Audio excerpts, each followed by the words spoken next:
In the depths of Norse mythology, before the rise of Asgard, before Odin, and before the worlds as they are known, there was Búri, the first god, the progenitor of the Aesir, and the very foundation of divine existence.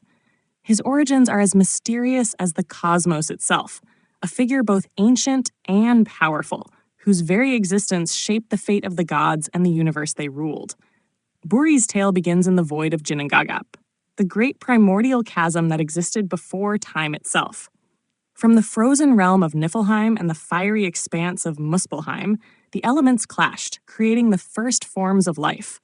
One of these beings was Ymir, the first and most ancient of the frost giants, whose presence brought chaos and an insatiable hunger for power.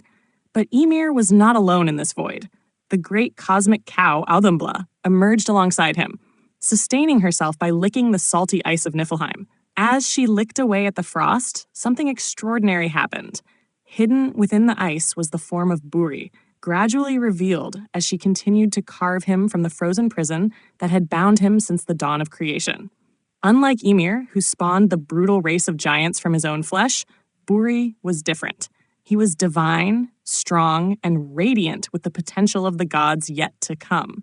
He needed no nourishment, nor was he born from chaos. He was a being of order and stability, a direct counterforce to the destructive nature of the Jotnar giants. In him, the Aesir had their origin, and from him, the lineage of the gods was set into motion. Búri fathered a son, Bor, though the means of Bor's birth remain unknown, an enigma lost in the ancient myths. Bor, in turn, married Bestla, a giantess, and together they bore 3 sons, Odin, Vili, and Ve. These 3 would grow to become the first true gods of Asgard, the rulers of the Aesir, and the architects of the world, as it was known.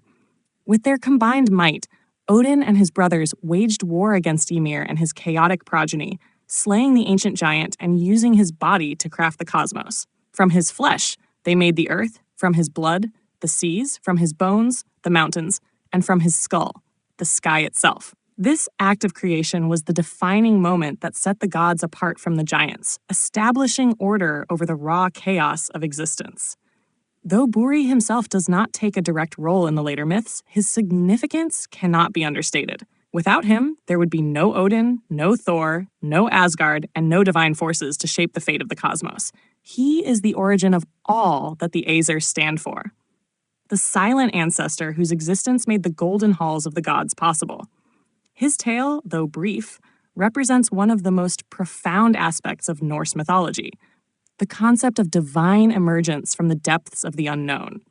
Unlike the giants who multiplied from their own chaotic nature, the gods had a distinct progenitor, a being carved from ice and time, who stood as a bridge between the void of nothingness and the creation of all things.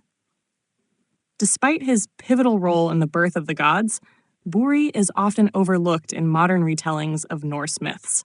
Yet, for those who delve into the ancient texts, he remains a figure of immense importance, a representation of divine potential, the force that gave rise to the gods, and the forefather of all that would come to define Norse cosmology.